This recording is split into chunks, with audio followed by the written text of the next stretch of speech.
Seperti yang telah kita ketahui bahwa saat ini di negara kita perkembangan perusahaan fintech sangat besar dan mendapat dukungan dari pemerintah.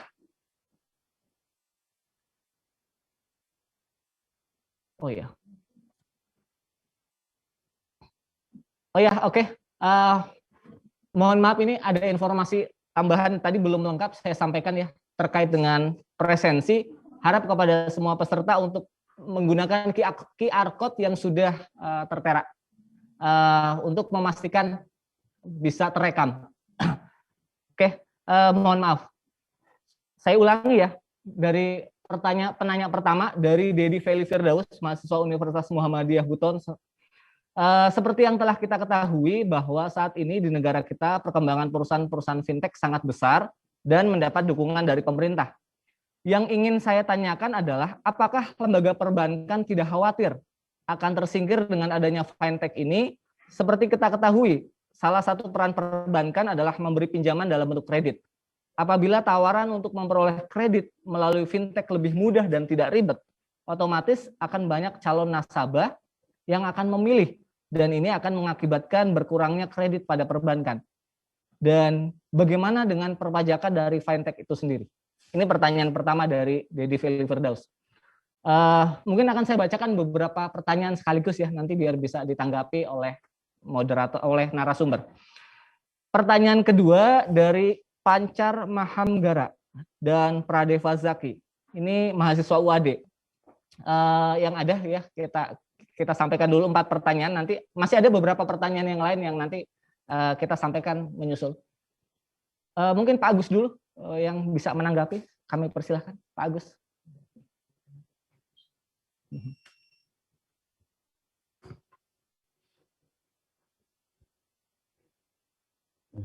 Masih belum muncul suaranya Pak. Mungkin masih mute.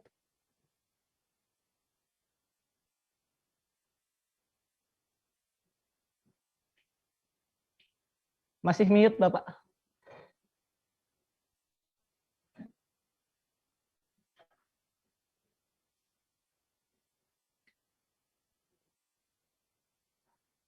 Oh, hostnya mau mute.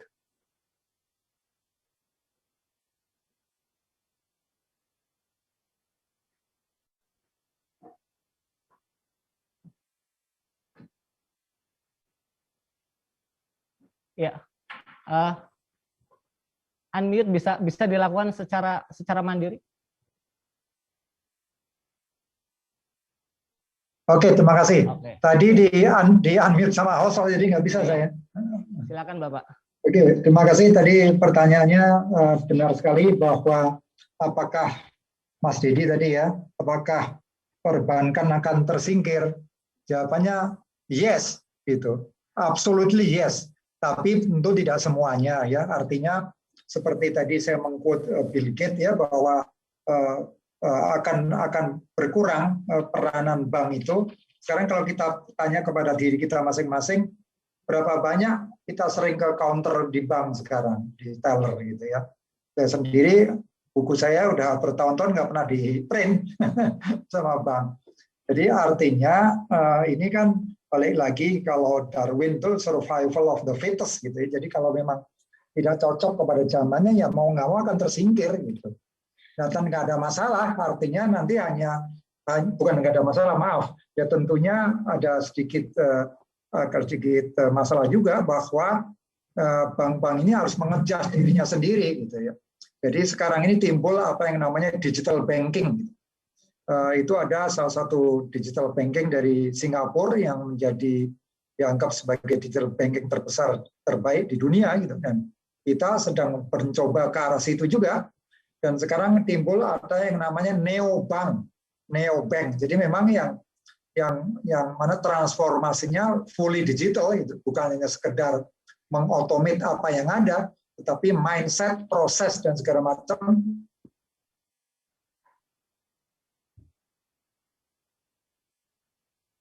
Iya, jaringan mungkin ya.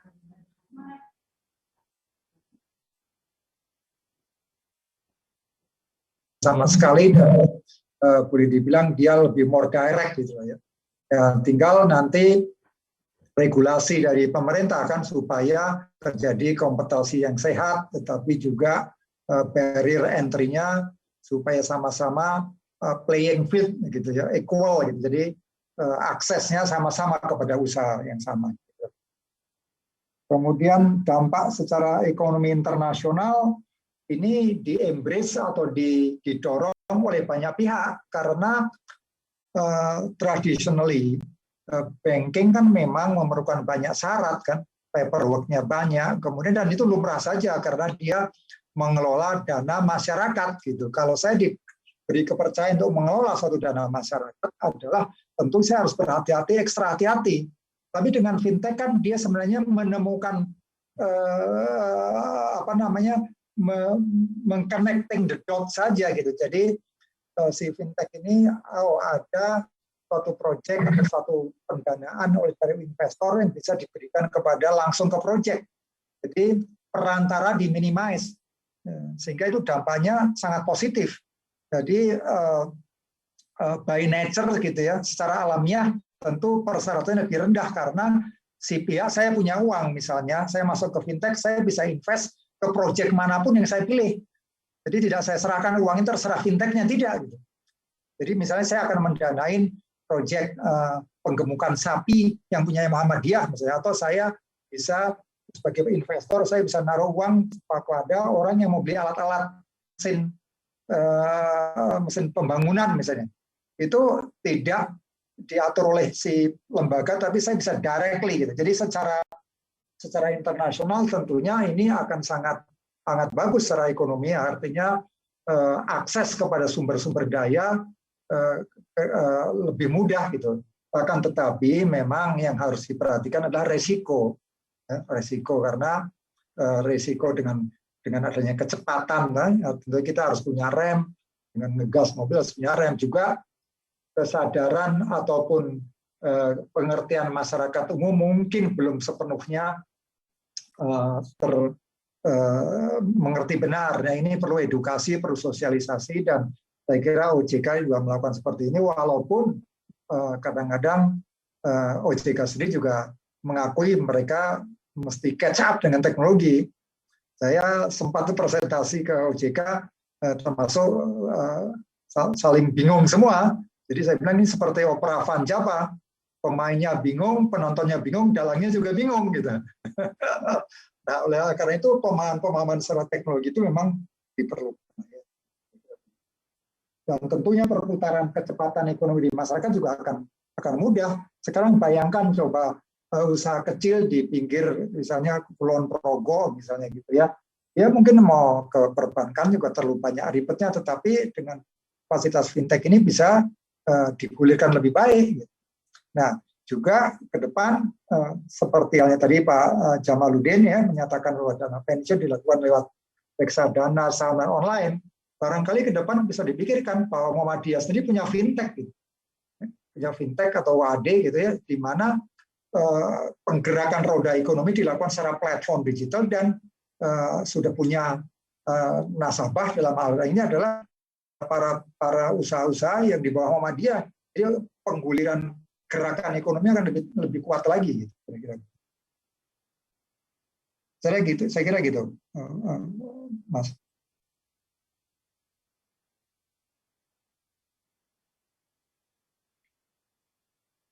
Pak Jamal barangkali untuk memberikan tanggapan. Oh Pak Sumaryanto, silakan Bapak.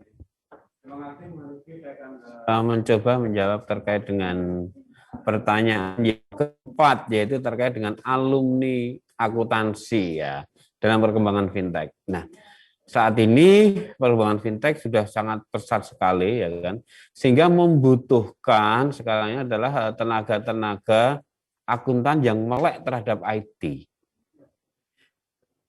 Tenaga akuntan yang tahu tentang sistem informasi dan telekomunikasi, ya kan? Sehingga apa? Saat ini ya kan untuk belajar sistem informasi ya kan, saat ini banyak platform yang bisa dilakukan ya kan, dengan cara kursus atau mungkin dengan bisa belajar otodidak di YouTube dan sebagainya, ya kan, banyak dilakukan. Nah,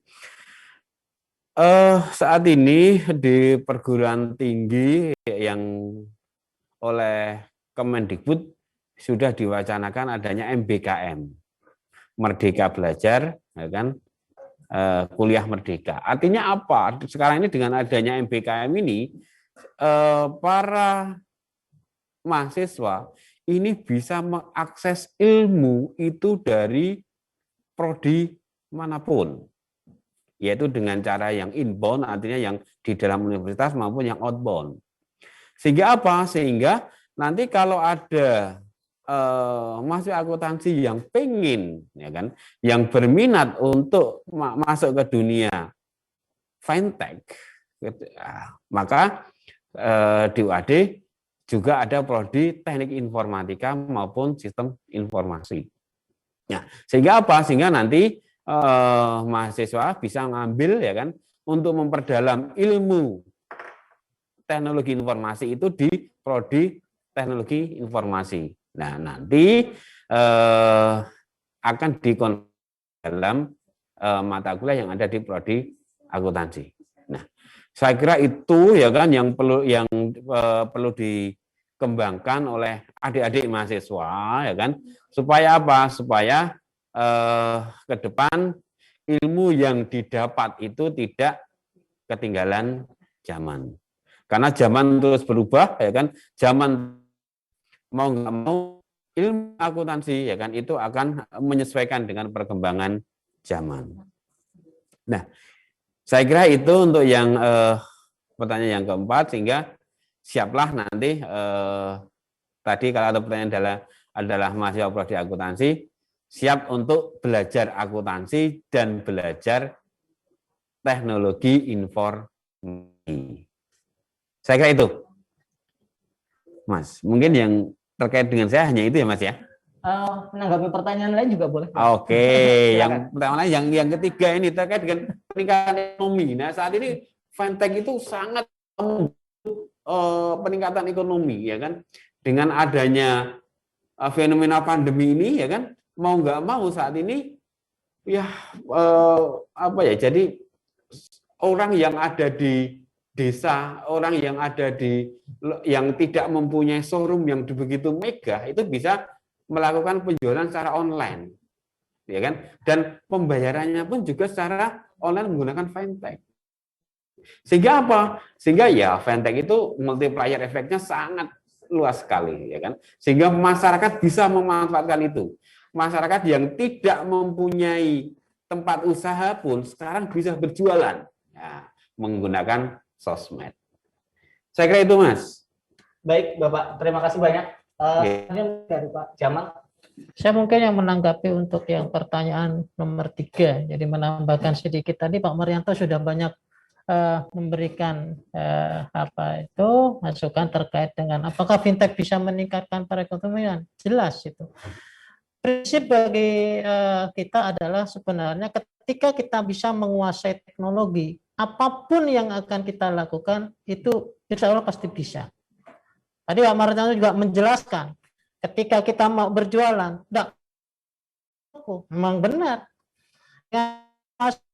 Teknologi, tinggal kita mengupload saja semua usaha-usaha yang kita miliki lewat HP yang cuma dalam satu genggaman itu ya, nggak perlu HP banyak-banyak gitu. Maka dari situ masyarakat akan mengetahui, oh ada hal seperti yang dibutuhkan masyarakat, itu akan cepat terinformasi dan masyarakat pun juga dengan mudahnya mengakses itu, dan ketika kita memiliki sesuatu yang ingin kita tawarkan itu dengan cepat oleh masyarakat bisa diterima, dan masyarakat pun mungkin akan menghubungi membeli. Artinya kita tidak perlu membuka showroom tadi yang sampaikan Pak Marianto yang besar, cukup dengan satu HP saja kita bisa berjualan dengan mudahnya. Kemudian kalau kita juga mau bermain di pasar modal, kita cukup menggunakan HP saja. Karena di situ kita bisa melakukan transaksi dengan HP juga gitu. Artinya nggak perlu kita harus pergi kemana, cukup dengan satu HP di rumah gitu, kita bisa melakukan transaksi saham, kita juga bisa melakukan transaksi di reksadana. Itu yang bisa saya sampaikan. Matur nuwun. Baik, terima kasih banyak Pak Jamal, Pak Sumaryanto dan Pak Agus yang sudah memberikan tanggapan.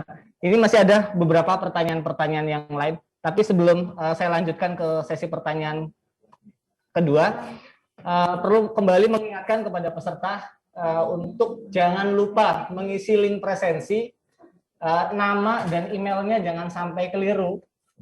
Selain link presensi juga ada QR kode ya, untuk QR code untuk lebih memudahkan.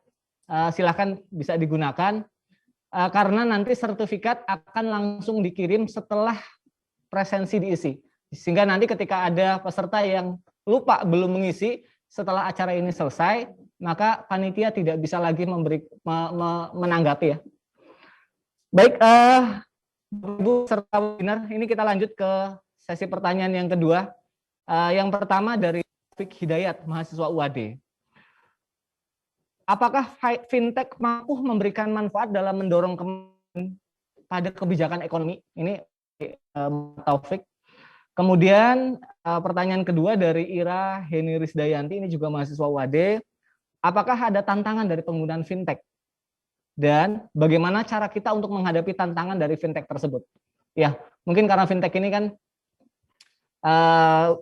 kemajuan tentu memberikan efek positif dan memberikan efek negatif ya. Nah, apa tantangannya? Kemudian pertanyaan selanjutnya dari Khairul Anwar, ini juga dari mahasiswa UAD. Dengar paparan dari semua pemateri tentang penggunaan dan pentingnya fintech, sebenarnya seberapa urgensi penggunaan fintech di Indonesia? Kemudian pertanyaan lagi, ini pertanyaan dari Ena Andini. Bagaimana prospek fintech bagi UMKM dalam 5 tahun ke depan yang bisa menarik perhatian para pengusaha terhadap fintech, dan apa cita-cita dari dibentuknya fintech? Mungkin itu pertanyaan-pertanyaan yang bisa ditanggapi oleh narasumber. Kita mulai dari Pak Agus. Silakan Pak Agus. Mungkin tadi juga sudah dijawab ya, bagaimana fintech bisa ikut mempengaruhi kebijakan ekonomi.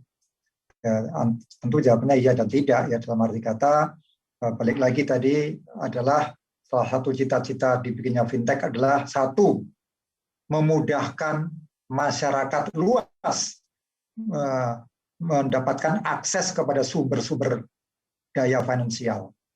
Ini kelihatannya mudah diucapkan gitu ya kan, tetapi pada prakteknya kan orang sulit ya ke bank, surat-suratnya terlalu dan seterusnya. Dan ini salah satu tujuannya adalah supaya masyarakat mempunyai playing field yang sama, mempunyai kesempatan yang sama dibandingkan oleh siapapun, oleh karena dia bisa mengakses sumber-sumber daya finansial lewat digital platform, kira gitu. Kemudian pemerintah juga merencanakan supaya yang namanya tadi terkait financial inclusion, dalam arti kata orang-orang itu supaya menjadi bagian daripada ekosistem